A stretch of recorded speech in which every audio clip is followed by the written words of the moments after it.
ಇವತ್ತು ಓಟ್ಸ್ ದೋಸೆ ಮಾಡೋದು ಹೇಗೆ ಅಂತ ನೋಡೋಣ. ನಾನಿಲ್ಲಿ 1 ಬಟ್ಲು ಆಗುವಷ್ಟು ಓಟ್ಸ್, ಅದೇ ಬಟ್ಲಲ್ಲಿ 1/4 ಬಟ್ಲು ಆಗುವಷ್ಟು ರವೆ ತೊಗೊಂಡಿದ್ದೀನಿ. ಇದಕ್ಕೆ ಒಂದು 2 ಗ್ಲಾಸಷ್ಟು ನೀರು ಸೇರಿಸ್ತಾ ಇದ್ದೀನಿ.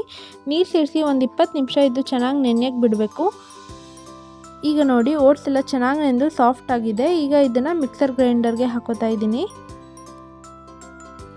ಜೊತೆಗೆ ನಾನಿಲ್ಲಿ ಒಂದು ಮೀಡಿಯಮ್ ಸೈಜ್ ಈರುಳ್ಳಿ ತೊಗೊಂಡಿದ್ದೀನಿ, ಸ್ವಲ್ಪ ಕರ್ಬೇವಿನ ಸೊಪ್ಪು, 3 ಹಸಿಮೆಣಸಿನ್ಕಾಯಿ, ಒಂದು ಸ್ವಲ್ಪ ಶುಂಠಿ ತೊಗೊಂಡಿದ್ದೀನಿ.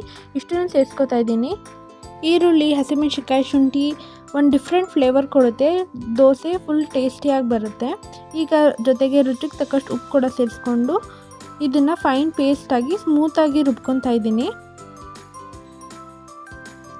ನೋಡಿ ಸ್ಮೂತಾಗಿ ರುಬ್ಕೊಂಡಿದ್ದೀನಿ. ಬ್ಯಾಟರ್ ರೆಡಿಯಾಗಿದೆ.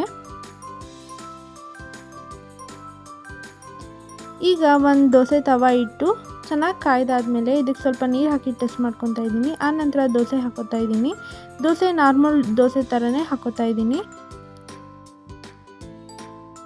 ಇದಕ್ಕೆ ಸ್ವಲ್ಪ ಎಣ್ಣೆ ಸೇರಿಸ್ಕೊತಾ ಇದ್ದೀನಿ. ಆಮೇಲೆ ಫ್ಲಿಪ್ ಮಾಡಿ 2 ಕಡೆ ಚೆನ್ನಾಗಿ ಬೇಯಿಸ್ಕೊಂಡ್ರೆ ಓಟ್ಸ್ ದೋಸೆ ರೆಡಿ ಆಗುತ್ತೆ. ಈ ಓಟ್ಸ್ ದೋಸೆ ಸೂಪರ್ ಹೆಲ್ದಿ ಮತ್ತು ಟೇಸ್ಟಿಯಾಗೂ ಇರುತ್ತೆ.